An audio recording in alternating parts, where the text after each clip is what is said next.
So today's Path to Power interview features Julie Desimone, Managing Principal of Energy and Natural Resources Industry at Baker Tilly. And rather than introduce her, I'm just going to let her introduce herself by giving us a kind of a history of who is Julie Desimone, other than There being you a twin. go. I wanted to let that one out of the bag. Identical twin. Yes, for sure. And the best story about my twin, she's an emergency room nurse. And, if you ever see me, what looks like this face in a hospital, don't worry, it's not me because I wouldn't be in the hospital except if I was a patient. So, hi, everybody. My name is Julie Desimone. I am a managing principal. That's hard to say. We just turned into principals a couple of months ago, but managing principal at Baker Tilly. I lead our energy and natural resources group, which consists of four major sectors. That's your power, utilities, and renewable energy group, our oil and gas group, I know this one seems a little bit far off, our agribusiness group, and our food and beverage. And essentially, what this group, how it has any commonality to it is on an energy perspective, we do everything from ground to grid. And on a food perspective, we do everything from farm to fork. So that's kind of where the intersections of this group lies.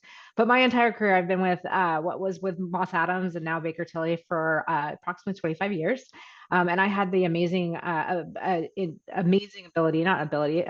opportunity to start almost right out of the chutes in the power and utility space. So I grew up in the power and utility space, started in small cooperatives, moved into larger municipal utilities, investor-owned utilities.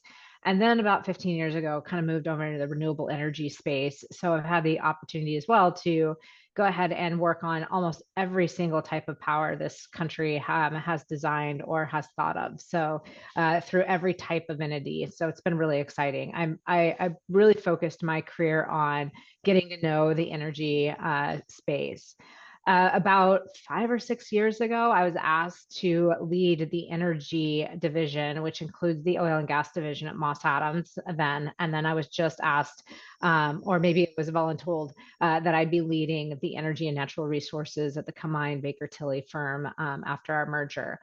So it was really exciting because oil and gas had not been part of my history. We didn't really have much of that until we merged in Hine Company, who has that incredible group of partners, incredible group of people that were focused in the oil and gas space. So I was able to broaden much more into the energy space and understand really everything that's going on with the space, or as much as I can. So that's a little bit about me. I am maybe a real quick on the personal side. I have two kids. I have one kid that's a senior in college that just texted me and said he wants to drop all. He did an internship, now wants to go to work full time. So he is not enjoying his classes anymore, but he's at Gonzaga University. So I'm like, get through basketball season and we'll be fine. And then I have a 15-year-old, I say little girl, but she's at least 2 inches taller than I am. So what a blooming young woman that is a sophomore, and I live in Vancouver, Washington. So that's a little bit about me, and I do have an identical twin. Yeah, and I was gonna say Vancouver, Washington is literally part of Portland, just a different Yeah, state. Like that's one yeah. thing I learned working with you. So no, thank you for that overview. One of the things I want to make sure our audience is aware of is that well, I started with Moss Adams, now Baker Tilly, 2 years ago, and Julie was one of the people that hired me, and I do business development for the energy group. And the thing that I loved about it was before we became Baker Tilly at Moss Adams, I had three lady bosses, and I just absolutely loved it because Julie was the head of our energy group, but then she also was the head of our renewable group. And then we've got Lori Mateel, who is the head of oil and gas, and Olga Darlington, who's the head of power and utilities. And so it was like a completely different world for me coming from the oil and gas background to where, mostly the industry is dominated by men, and having these three women be my bosses and amazing and fun. And one of the questions I have for you, Julie, is because it's not just you, Lori and Olga are the same, but normally when you think about people with accounting backgrounds, you think of people that only, what's the joke about like looking at the shoes? Like, like they don't look at you when they talk. And I was fortunate not only to have three lady bosses, but have three unicorns that I'm working with. And like the energy that all of you bring, pun intended, is just super incredible. So I think about like how I see you and how a lot of our clients see you. Like they love working with you. And I think it's a little sad that you won't be taking on as many new clients anymore because of your role, but I am curious with that image of, like you being kind of a unicorn in this industry, how has that helped or hindered your career success?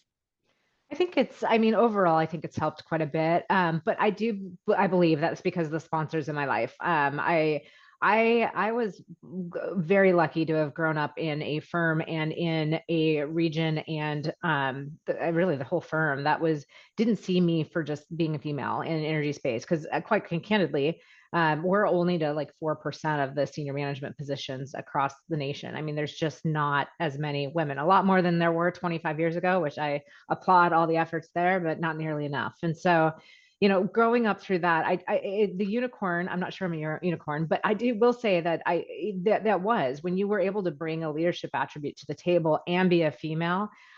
Once you were able to get a voice, you were different. You weren't sitting, could be in a room, a boardroom, and it would be all men and one woman. So you do get that natural listening. Trying to get to that boardroom was the hard part. And trying to get to that leadership was hard, and that even gets to how you present yourself, what you do, about how do you talk. It's hysterical because once you get to know me, which I'd love to get to know everybody on this call, you'll notice that I'm usually a very, very laid back individual. I love sarcasm. I'm trying to teach my children right now that you need age to really understand sarcasm. 15 does not pull off sarcasm sufficiently. But ultimately, I love just to have a chat and be as relaxed as possible. However, you can't sit in a board room. You can't sit in leadership. You have to find your board face or whatever face that you need. And I don't mean that to mean that you have to be authentic about yourself. You're still your authentic self. But like for me, I've got to cut out. I mean, I'm not going to get or get the influence that I need to have to do the job the right way or lead the right way.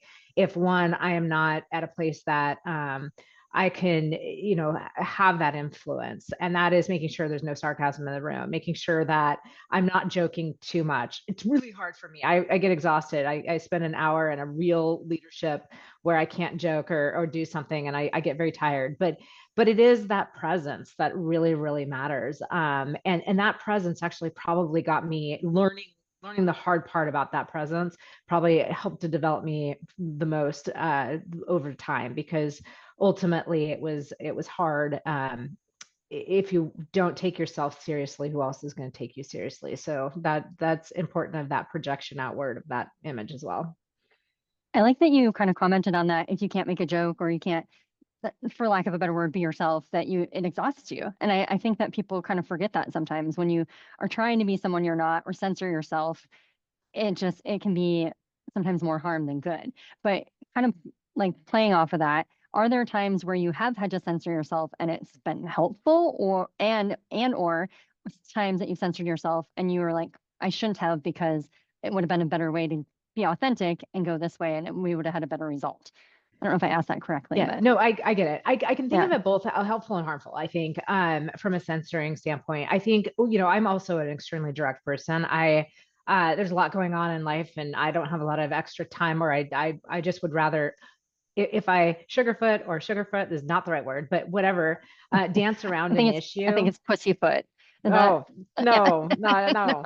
If you if Anyways, you if you don't go the right direction, and you don't get things done in a timely manner, then you're not gonna be able to do the stuff you really like to do, I think, is some of it. So I think from that standpoint, I've got to, when I think about myself and how we've kind of moved forward, there's times when I censor myself and I realize that I've censored some of the directness, some of the frankness, but I've also haven't gotten to the point, which is then you have to ask questions over and over again. It seems like you're just kind of keep going over the same thing when you're trying to get your mind around an issue. But I do think on the good side, I think that censoring myself at least makes me think about what I want to talk about. I had a really good experience. Like I had a chance. I was elected on to our executive committee, which was Moss Adams Board of Directors, a couple of times. And the first time that I was elected on, I was a really new partner. I was like probably 4 to 5 years into my partnership, which from that perspective was extremely young to be put in a leadership role like I got. It was not due to me. There was a lot of people behind me that I'm not sure why, but they put me in the role, so that was really exciting. And I remember at one point the person that I was taking on, one of our managing partners, as I was leaving, said the words to me. He goes, "Just remember The key is not to talk the most, um, and to think about whether your idea is really meaningful. And what I mean by that is if you have an idea to say in the room that's 20% better than the other idea or completely different, you express that at all costs.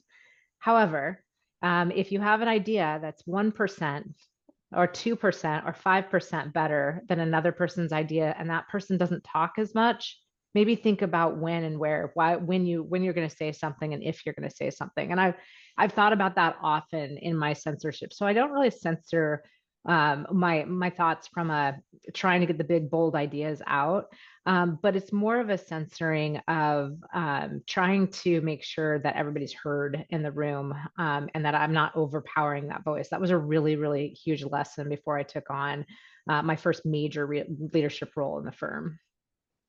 That's awesome. I think that kind of dovetails into my next question for you is obviously some of the skills you've learned have created this path to power that you now have because I like that you have all this power now and I like that you like me so I can ride your coattails. But I am curious how networking, whether internally or externally, has helped you get to these new roles, these leadership roles. I know you mentioned sponsorship before, so if you can expand on that or any new ideas that you have about ways to kind of, for lack of a better word, climb the ladder.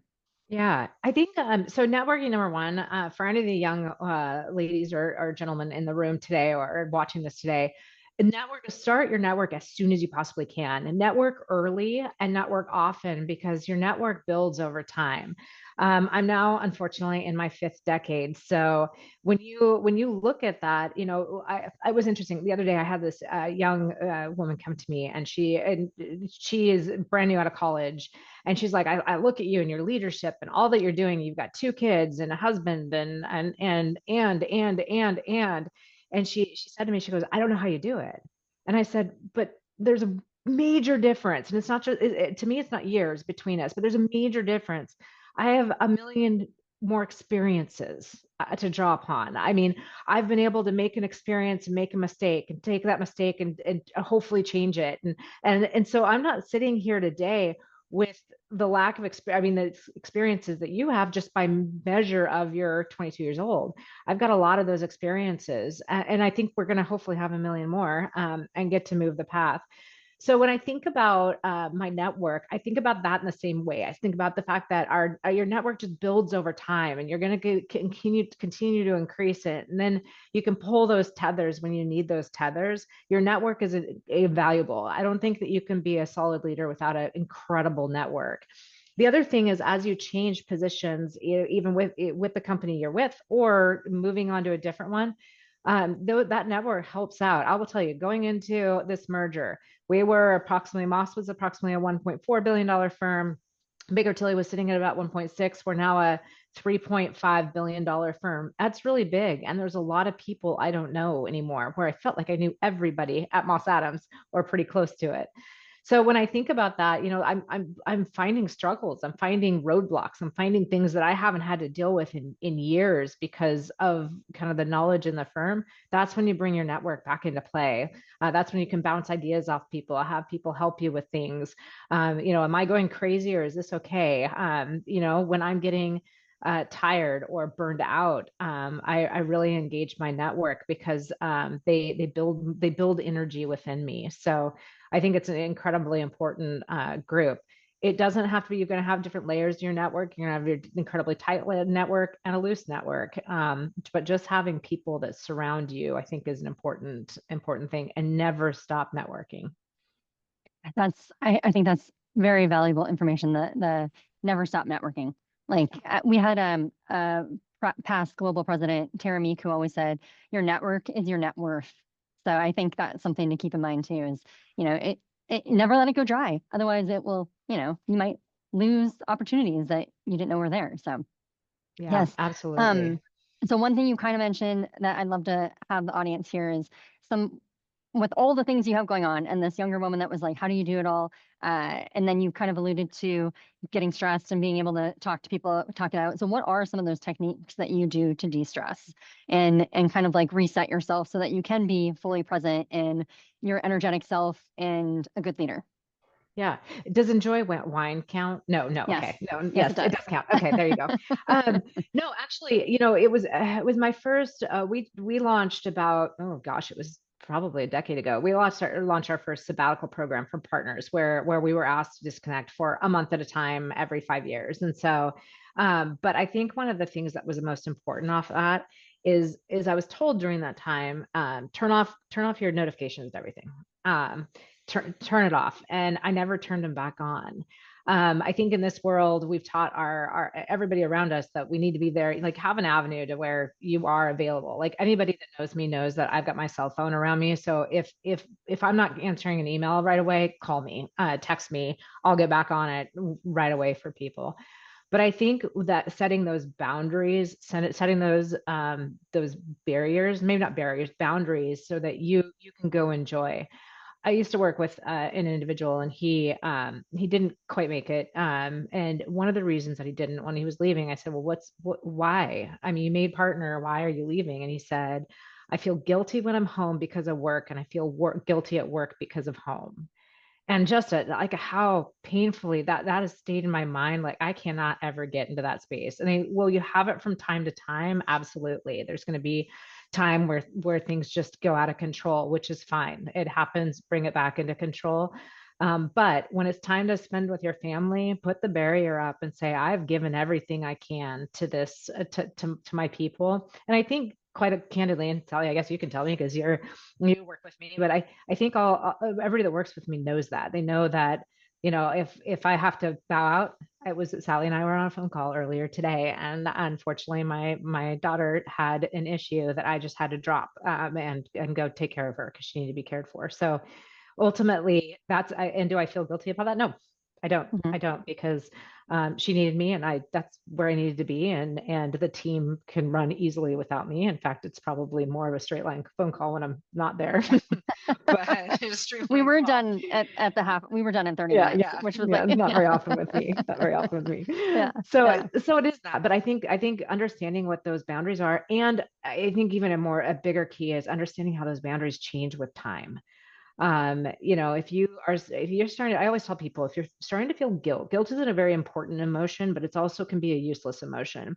It's very important because it's triggering that there's something in your life that you have to feel guilty about. Like there's something that you need to reconcile in your mind, that something needs to be done. Where it gets to an unhealthy level is when that guilt keeps going and keeps going and keeps going, because that means that you're not doing what you need to do to take care of it. So it becomes useless, because all it does is it weighs you down. It's like weights that are put on you every single day. So I sound like I can take care of that. Obviously, guilt is one of those things that emotion can go away in a snap, or it takes some time to work through it and to really work it out the door. But when you feel that guilt emotion, start paying attention to it and pay attention to what you need to do for yourself, and for those around you. I think that's excellent advice, and I kind of wish I would have asked you that question last because that would have been Oh really a no. good place to end. Oh no, am I gonna have to think of something else big to end on? Yeah, yeah. Okay, No, okay. one more question because I do want I do want one more piece of advice from you for our audience. Maybe somebody that's in the same industry as you, wanting to be a partner, getting that partner principal, whatever we call them now. You know, what's some advice on if they're starting out in their career, besides the networking, besides, finding your support internally and externally, all that? What's another piece of advice that you would give somebody ready to like really look ahead in their career and make it to the top? Mhm. I would say find what you absolutely love to do and make sure you're doing it. I think that's where people fall off kilter a little bit. Like just recognize, like I know very clear what I love to do. I love working with clients. Now, do I love? I'm trying to become a recovering auditor. But do I love getting into our system and reviewing work paper? No, I hate it. I hate it. But do I love She's sitting at a very good at it though. table? For any Ooh, clients that are listening, she's very good at yeah.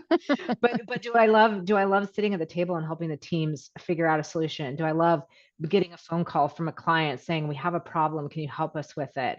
Absolutely. I want to be a part of that team member. I want to be a part. I love bringing in solutions, and most of the time they're not me, but bringing in solutions for a client. So I think that's important. I've seen so many often where people will go through their career and they move to the next step and then they find out everything they do they hate.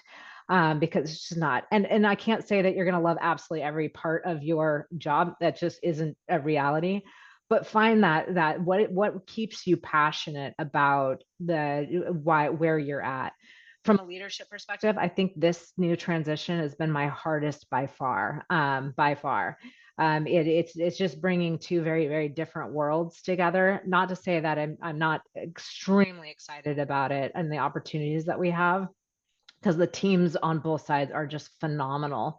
But ultimately, it's really looking. There's been a lot of really hard days, and so every time you have a hard day, just think about why are you doing what you're doing. Find what you love, and then surround yourself with the people that you really love being around. Another really, I think I heard this at some leadership conference, not too long, but I say not too long ago, and I'm old, so probably 20 years ago. But who sucks the energy out of you and who puts the power back into you? So those emotional vampires that suck the energy out of you, identify who they are and decide if you really need them in your structure. But the people that fill you with power and excitement, try to surround as much as you can with those people and know who they are so that when you start to deplete on your energy levels, the first people to call to get you back in the right headspace. That was good. See, I ended with a good question for you to answer on that one Yeah. too, because that was really, really good. And I Thank got you to so use much. my emotional vampire term. I You love that did. term. I love It's it. one of my favorites. Well, thank you so much, Julie, for talking with me today. You are our first interview on this series, and I'm super excited about seeing where this goes after that. But for anybody that is interested in meeting Julie in person, she will be attending the 2026 WEN conference in Fort Worth, April 12th to the 14th of 2026. And Baker Tilly is a proud sponsor of that, one of the main stage sponsors. So you'll definitely see Julie on stage introducing people and then be able to tackle her afterwards to ask her opinion. So thanks again, Julie. I appreciate your time. Absolutely. Thanks for having me. Yeah. Do what you wanna do.